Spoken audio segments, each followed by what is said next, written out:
The taxi driver kept glancing at me in his rearview mirror, probably wondering why a woman in a wedding dress was heading to church alone.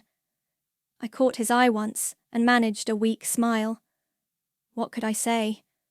That my maid of honor had insisted on driving separately this morning, claiming she needed to handle last-minute flower arrangements? I'm Anna, and this was supposed to be the happiest day of my life. The church loomed ahead, its stone facade both beautiful and menacing.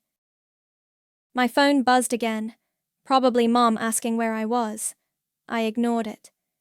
20 minutes late to my own wedding wasn't ideal, but Selena had assured me everything was under control.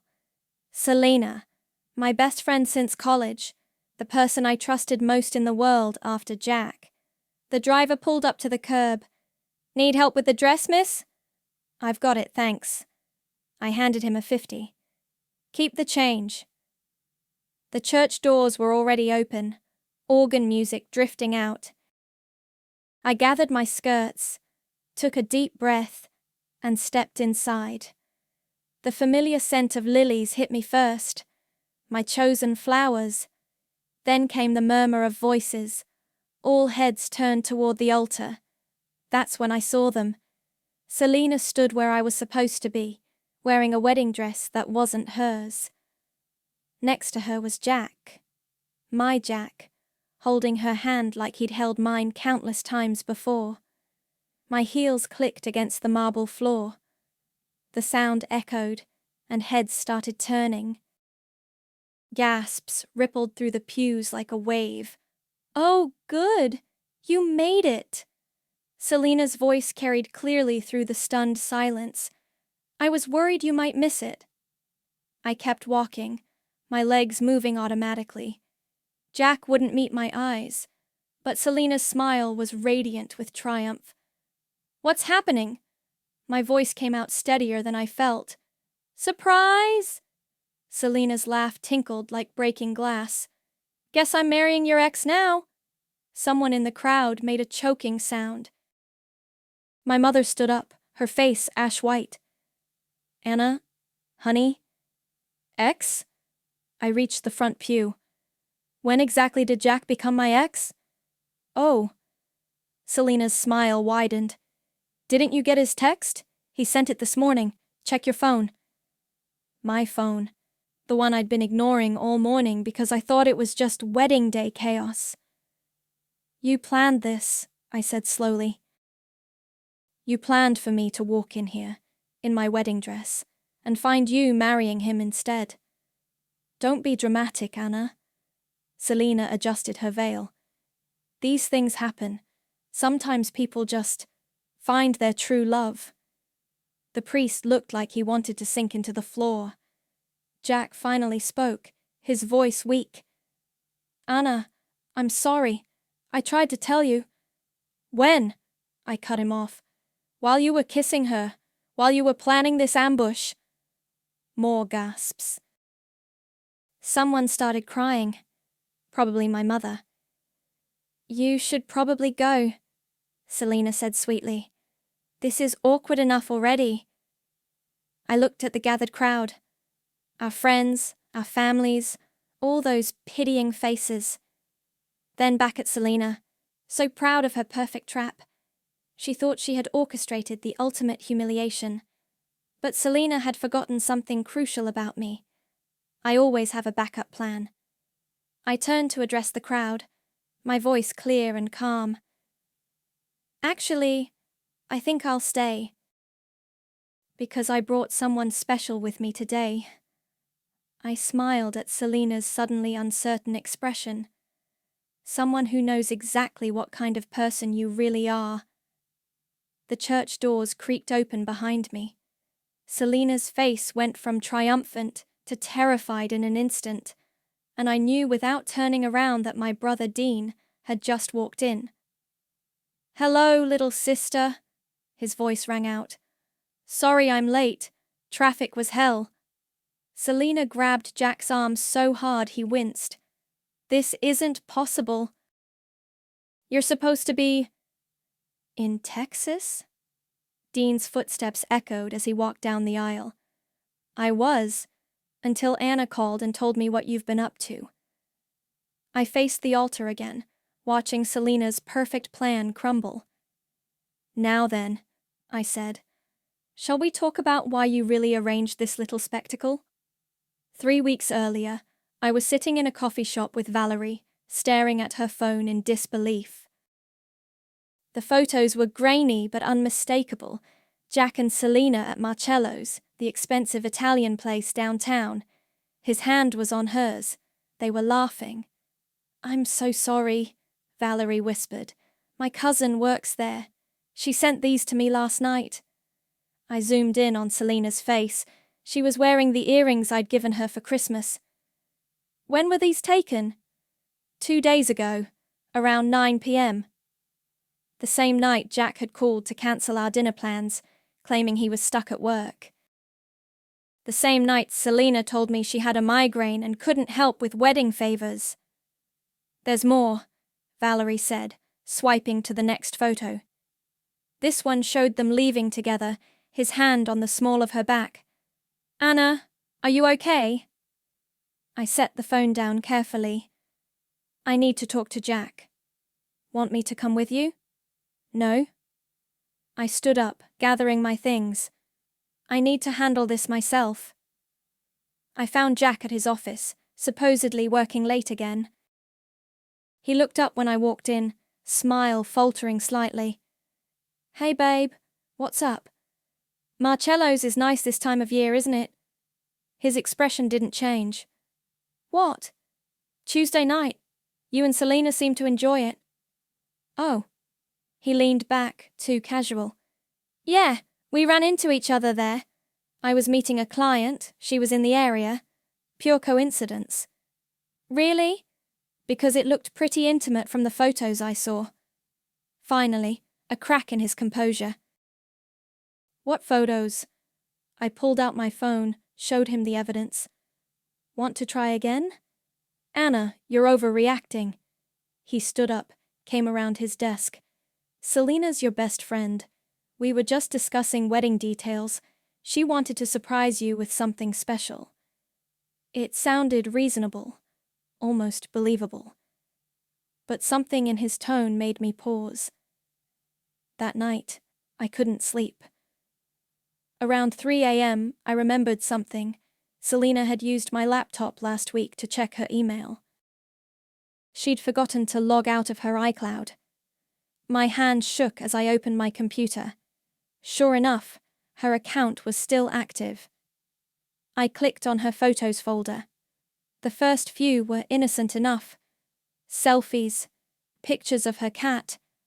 Then I found them. Dozens of photos of her and Jack together, dating back months. In some, they were kissing. In others, they were clearly in her apartment, looking very much at home. But it was her voice memos that broke me. I clicked on the most recent one. "Jack, baby," Selena's voice purred through my speakers. "Anna's being so annoying about the wedding. All these stupid little details. God, I can't wait until we tell her. The look on her face will be priceless." Another click, another recording. "The invitations are perfect. She has no idea we changed the time on hers. Everyone else knows to arrive an hour earlier. It's going to be epic." My screen blurred with tears. I opened her email, searching for more evidence.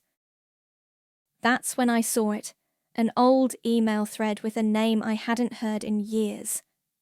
Subject: your sister Anna, from Dean Robinson, my brother, who disappeared 10 years ago after our parents disowned him, who Selena had convinced me never really cared about me. I clicked the email, started reading, and suddenly everything, the betrayal, the lies, the years of manipulation, made horrible, perfect sense. My phone was in my hand before I could think twice. I Googled the military base in Texas where Dean had last been stationed, called their public information line. "I'm looking for Dean Robinson," I said. "It's an emergency." "One moment." A pause. "Yes, Captain Robinson is stationed here. Would you like to leave a message?" I gripped the phone tighter. Tell him his sister Anna is calling.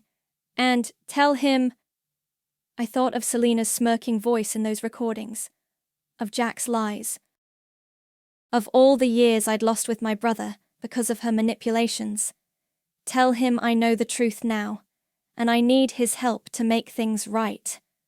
The line went quiet for a moment, then a familiar voice, deeper than I remembered. Anna? Dean. I took a shaky breath. We need to talk about Selena. The Texas heat hit me like a wall as I stepped off the plane. Dean had texted an address, a small coffee shop just outside the base. My hands wouldn't stop shaking as I pushed open the door. He sat in the corner, watching the entrance. 10 years had changed him. The lanky teenager was now all muscle and sharp edges, his hair military short. But his eyes were the same, that intense green we both got from Mum. Anna... He stood as I approached. I stopped a few feet away, suddenly unsure. Hi, Dean. We stared at each other for a long moment before he pulled me into a tight hug. I broke down immediately, sobbing into his shoulder like I was 16 again. I'm sorry, he whispered. I'm so sorry I left you alone with her. You didn't leave. I pulled back, wiping my eyes. Selena lied. She showed me fake messages, made me think you didn't care. Sit. He gestured to the chair across from him. Tell me everything. I pulled out my laptop, showed him the evidence I'd gathered. His jaw tightened as he listened to Selena's voice memos. She always hated me, he said finally. Even back then, because I saw through her act. What do you mean? Dean took a sip of his coffee. Remember that night, when Mom and Dad kicked me out? They said you stole Dad's watch, his grandfather's watch. Yeah. His laugh was bitter. Selena planted it in my room. She knew Mom and Dad would never believe me over their perfect daughter's perfect friend. And once I was gone, she had me all to herself. The realization hit like a punch. She's been playing this game for 10 years. Longer. Dean pulled out his phone, opened his photos. Remember that email thread you found? There's more. He slid the phone across the table. My friend works in cybersecurity. He recovered these deleted messages. I scrolled through screenshots of emails between Selena and various men. Different names, different dates, but the same pattern. She'd get close to them, destroy their relationships, then move on to her next target.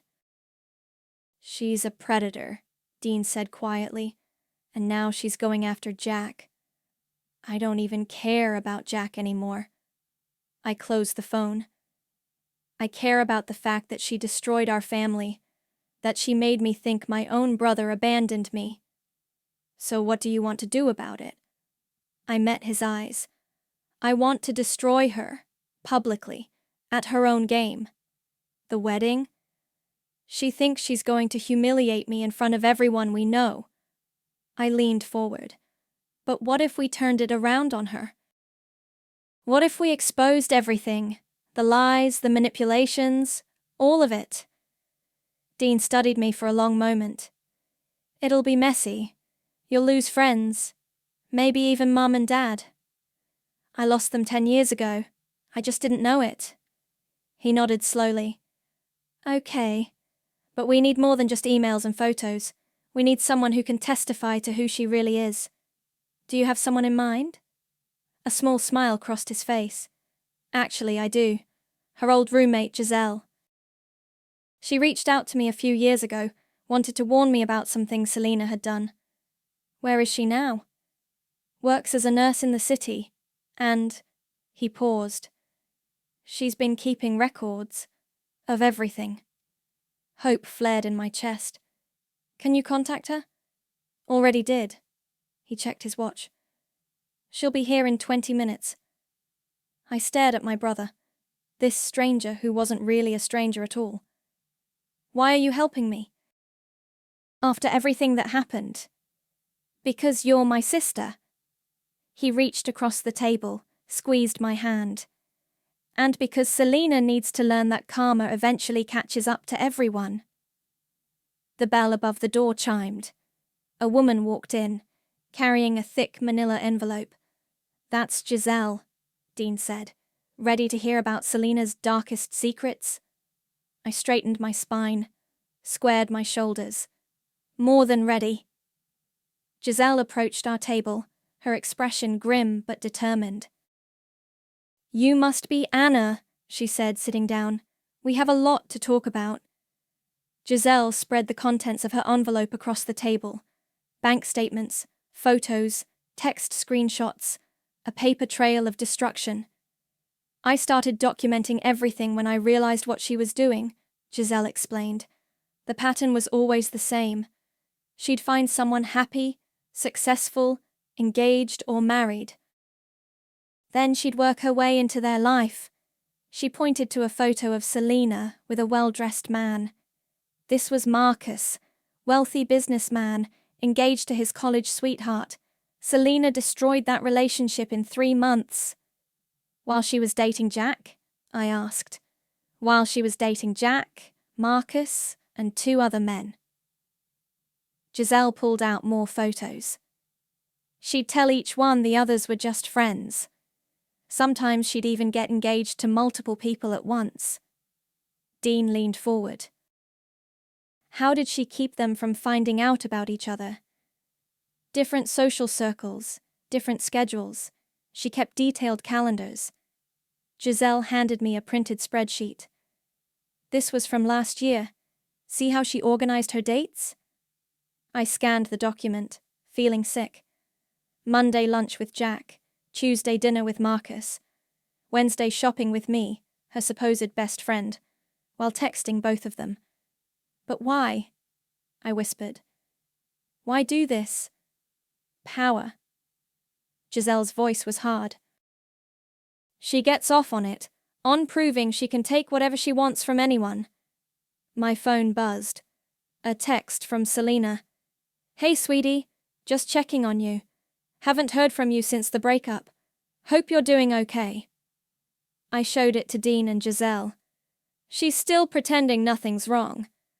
"Perfect," Dean smiled grimly. "Keep her thinking that. Meanwhile," he pulled out his laptop. "Giselle, can you forward me those bank records?" "The ones showing the transfers from Marcus?" "Already done. Check your email." I watched them work, piecing together evidence like detectives. "We need to make this public," I said. "Not just at the wedding. We need backup." "Already handled." Giselle tapped her phone. "I've got 3 other women willing to come forward, all former friends she betrayed. All with proof.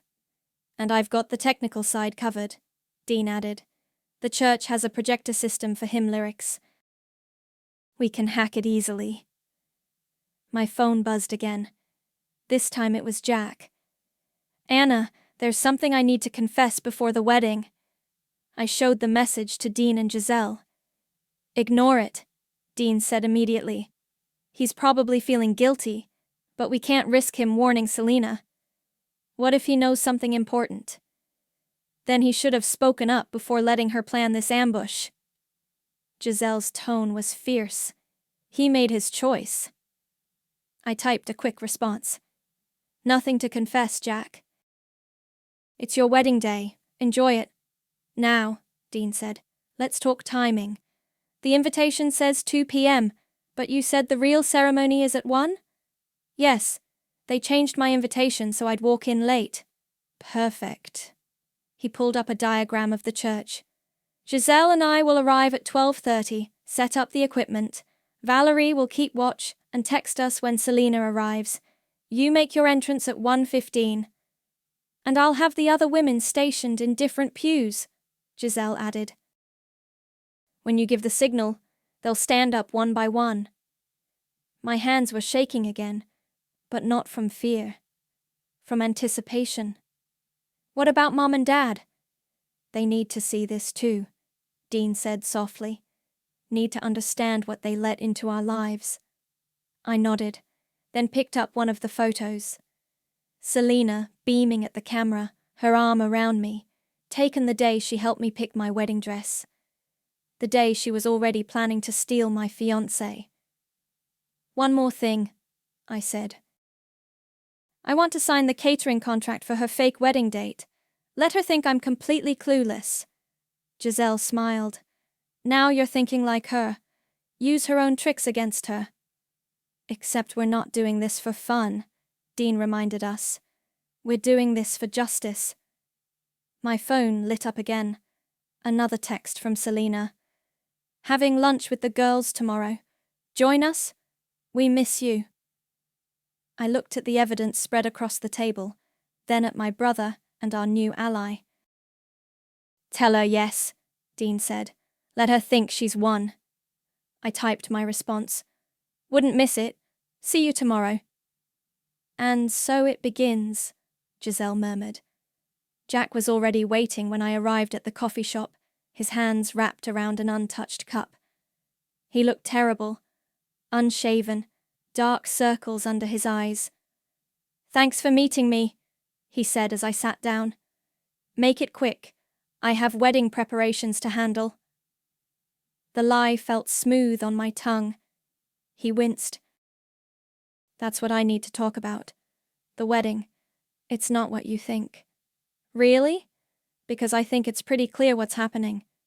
"No, you don't understand." He leaned forward, voice dropping. "Selina, she's been blackmailing me." That wasn't what I expected. "Blackmailing you? Remember that business trip to Miami last year? When I said I was alone?" He rubbed his face. "I wasn't. I was with someone else." Selina found out. "So you're marrying her because she has dirt on you?" "It's more than that." His hands were shaking. "That night at her apartment when everything started, I think she drugged me. My coffee turned to acid in my stomach." "What?" "I barely remember anything, just flashes. When I woke up..." He swallowed hard. "She had pictures, said if I didn't play along, she'd send them to everyone. Make it look like I'd been cheating all along." "Why are you telling me this now?" "Because someone contacted me yesterday. Giselle, Selina's old roommate. Said she knew what Selina did. Said she had proof." I kept my face neutral, though my heart was racing. And I can't do this anymore. The guilt is killing me." He reached for my hand. I pulled back. "Don't," I said. "You still chose to hurt me, to humiliate me." "I know. I'm sorry. I didn't know what else to do." My phone buzzed. A text from Dean. "Where are you? Everything okay?" "I have to go," I told Jack, standing up. "Wait." He grabbed my wrist. "What are you going to do?" I looked down at him, this man I'd once planned to spend my life with. "Nothing. You're going to marry Selina, just like she wants. And you're going to keep your mouth shut about this conversation." "But, because if you warn her," I leaned down, whispered in his ear, "I'll make sure everyone knows exactly what kind of man you really are." I found Dean and Valerie waiting at my apartment, told them everything. "We can't trust him," Valerie said immediately. "He's trying to save himself." "Agreed." Dean paced the room. "If he knows about our plan, he might warn her." "He doesn't know details," I said. "Just that Giselle contacted him." "Still too risky." Valerie pulled out her laptop. "We stick to the original plan. Let him sweat." My phone rang, Mum's number. "Your brother's back." Her voice was strained. "Why didn't you tell me?" "Why would I? You made it clear 10 years ago whose side you were on." "Anna, please. I've been thinking about that night, about everything Selina said." I put the phone on speaker. Dean went still. "What about it, Mom?" "I found Dad's watch. The one we thought Dean stole." She took a shaky breath. "It was in an old jewelry box. The one Selena helped me clean out that summer. Dean's face went white. Are you saying… I started. I'm saying I made a terrible mistake. We all did. She was crying now. I want to make things right. With both of you. I looked at Dean. He nodded slowly. Then come to the wedding, I said, and be ready for what happens. What does that mean? It means choose the right side this time, Mom. Because everything's about to change. After I hung up, Dean hugged me tight. You okay? No. I wiped my eyes. But I will be, once we finish this. Valerie cleared her throat. Speaking of finishing this, Giselle just sent the final piece. You need to see this. She turned her laptop around. On the screen was a video, security footage from Selena's apartment building. The timestamp matched the night Jack mentioned. Watch, Valerie said. We did. And suddenly, our plan wasn't just about revenge anymore. It was about justice. The church was already filling up when I arrived. Valerie met me at the side entrance, wearing a navy blue dress and an earpiece disguised as a hearing aid. Dean's in position, she whispered. Equipment's ready. Giselle has the other women stationed throughout the pews. I nodded, my heart thundering. Any sign of Mom? Front row, left side. She looks nervous. Through the window, I could see Selena's white limousine pulling up. She stepped out in my wedding dress, the one she'd helped me pick, the one she'd secretly bought a duplicate of weeks ago. Showtime. Valerie squeezed my hand. Ready? Wait. I grabbed her arm. I need to see something first. We slipped into the vestry through the back entrance. Voices drifted through the thin wall, Selena and Jack having their final moment alone. Stop looking so miserable, Selena hissed. You're about to marry me in front of everyone who matters. This is wrong. Jack's voice was weak. We shouldn't… Shouldn't what? Give Anna exactly what she deserves? A cruel laugh. That little princess has had everything handed to her whole life. Perfect family, perfect career, perfect fiancé. Well, guess what? Now it's my turn. She was your best friend. She was my project. My favorite little puppet. Selena's voice dripped with contempt. God, it was so easy. Turn her against her brother, make her depend on me, watch her plan this whole wedding, knowing I'd be the one walking down the aisle.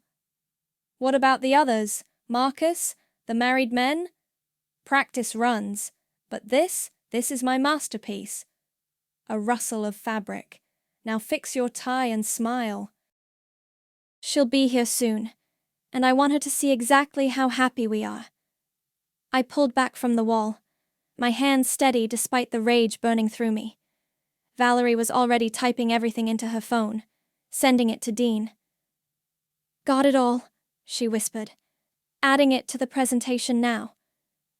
My phone vibrated. A text from Dean. Mom's crying. Think she heard everything through the earpiece we gave her. Good. Let her hear who she chose over her own son. 5 minutes, the wedding coordinator's voice rang out. Valerie squeezed my shoulder. Last chance to back out. I smoothed my dress, the same one Selena was wearing. Not a chance. The other women are ready. Giselle's got the video queued up. As soon as you give the signal? I know. I checked my reflection in a nearby window. How do I look? Like someone about to serve ice-cold revenge. The wedding march began playing. Through the crack in the door, I watched Selena start her procession. She was beaming, triumphant, every step a victory lap.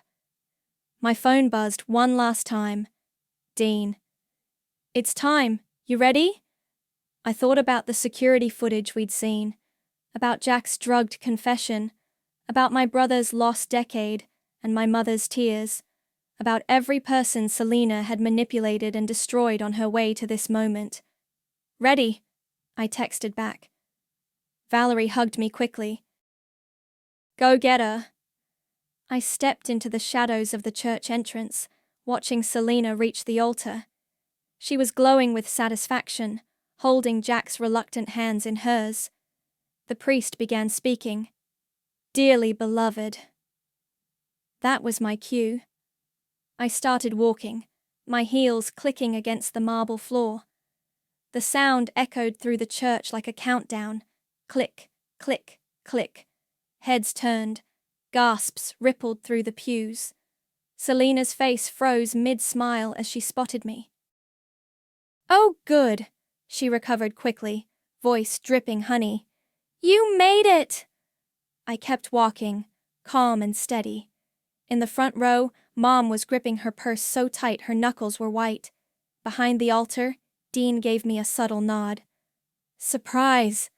Selina's laugh tinkled through the stunned silence. Guess I'm marrying your ex now. I reached the front pew, smiled directly into her eyes. Actually, Selina, I have a surprise for you too. Her smile flickered. What are you talking about? I turned to address the crowd, my voice clear and strong. I brought someone special with me today. The church doors creaked open behind me. Selina's face went from triumphant to terrified in an instant. The game was about to begin. Dean's footsteps echoed through the church as he walked down the aisle. Behind him, Giselle and 3 other women followed silently. What is this? Selina's voice cracked. You can't what? I stepped closer to the altar. Crash a wedding? Funny? I thought that's exactly what you wanted me to do. Security, she called out. Someone remove her. No one's going anywhere. Dean reached the front, nodded to someone in the back. The church's projector hummed to life. First, we're going to have story time. The first image appeared on the wall. Selina and Marcus, engaged in a passionate kiss. The timestamp showed 3 months ago. That's photoshopped. Selina grabbed Jack's arm. Baby, don't listen to them. Is this photoshopped too? I played the audio from my phone, her voice memo gloating about the wedding ambush. The crowd murmured. Someone gasped. Or how about this? Dean clicked to the next slide. Bank transfers from multiple men, all to Selina's account. Care to explain these payments, Selina? She backed away from the altar. This is ridiculous. Jack, tell them. But Jack was staring at the next image, the security footage from her apartment building. Him, clearly drugged, being led inside by Selina. You drugged me, he whispered. It wasn't just that one time, was it? Stand up, I commanded, addressing the crowd. Stand up if Selina has ever betrayed you, manipulated you, or destroyed your relationships. One by one, women rose from their seats. 5, 10, 15, each holding evidence, photos, texts, emails. You see, I turned to the stunned guests. Selina's been playing this game for years. Finding happy couples, destroying them, collecting trophies. But I was her masterpiece, wasn't I, Selina? Anna, please, she tried to smile. We can talk about this. Like we talked about my brother? I gestured to Dean. How you planted evidence to get him disowned. How you spent 10 years keeping us apart.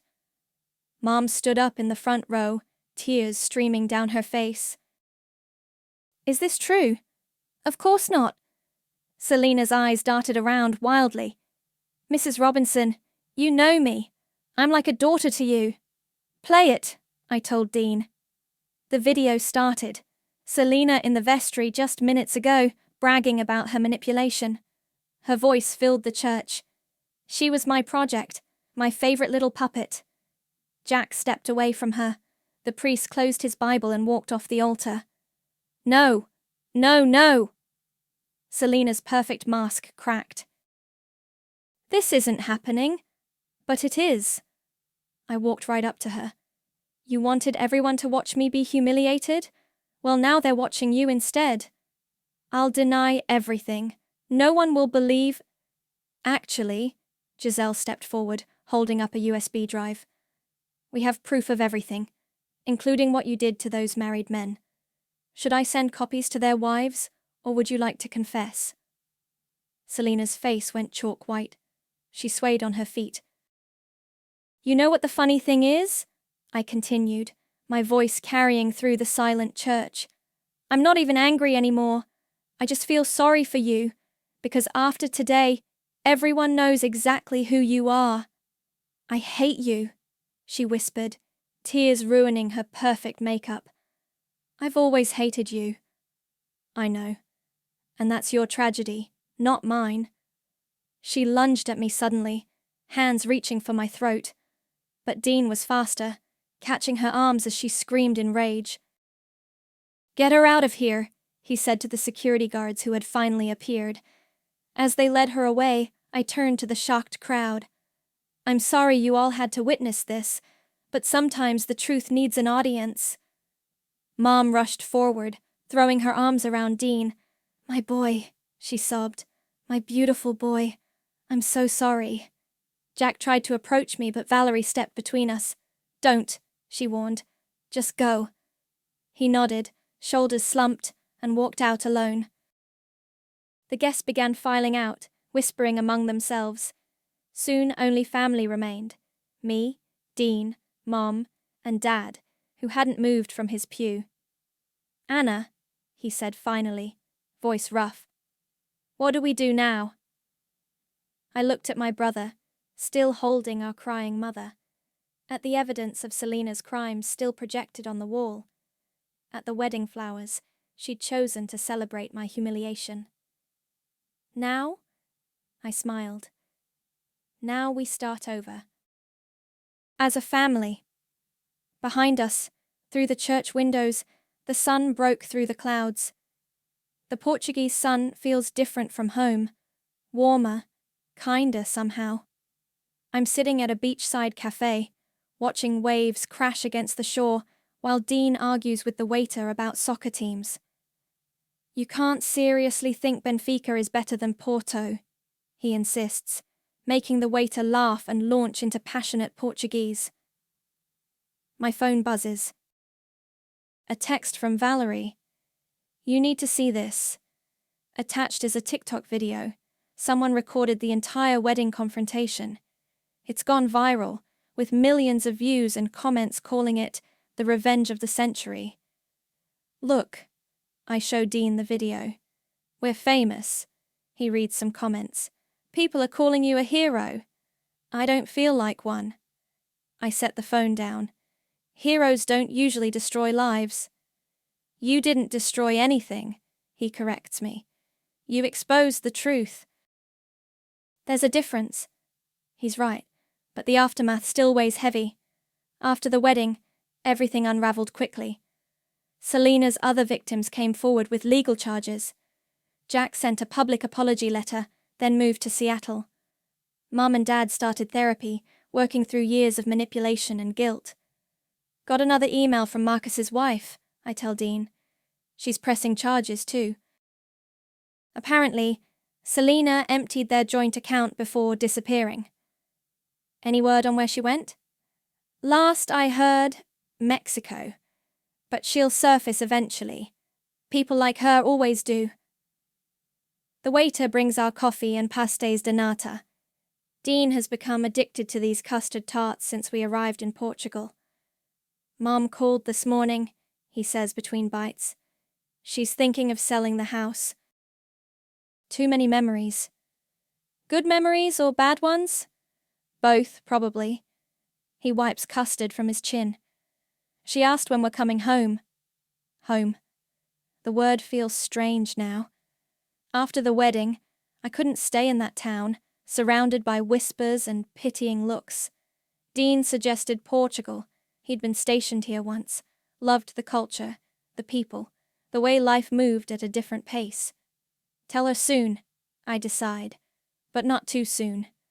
My phone buzzes again. This time it's Giselle. Support group is growing, 20 women now, all with similar stories, You've started something important. That's the unexpected silver lining. Women reaching out, sharing their stories, finding strength in numbers. What started as revenge became a movement of healing. You know what's funny? I tell Dean. Selena thought she was writing my tragedy. Instead, she wrote her own. Speaking of writing, he pulls out an envelope. This came to the hotel for you. Inside is a letter from a publishing house. They want my story, not just the wedding drama, but the deeper truth about manipulation, family, and redemption. Are you going to do it? I watch a family playing in the surf, parents and children laughing, genuine joy unmarred by deception. Maybe, but not yet. First, I need to figure out who I am without all that anger. And who is that? Someone who doesn't need revenge anymore. I smile at my brother. Someone who has her family back. Dean reaches across the table, squeezes my hand. We sit in comfortable silence, watching the sun paint the ocean gold. My phone lights up one last time, an email from an unknown address. The subject line makes my heart skip. I'm sorry, S. Dean sees my expression. Delete it, he suggests. Whatever she has to say, you don't need to hear it. I stare at the notification for a long moment. Then, slowly, deliberately, I turn off my phone and put it away. You're right, I tell him. Her story isn't mine anymore. A group of street musicians starts playing nearby, their fado music carrying on the sea breeze. Dean orders more coffee. The waiter brings it with a wink and another argument about soccer. This morning, I looked in the mirror and didn't see a victim, or a victor, or even someone's revenge story. I just saw me, Anna, rebuilding her life one Portuguese sunset at a time. So, Dean says, ready for our surfing lesson? I laugh, really laugh, for what feels like the first time in forever. Ready as I'll ever be. We head toward the beach, leaving my phone and Selena's unread apology behind on the table. Some stories are better left unfinished. Mine is just beginning.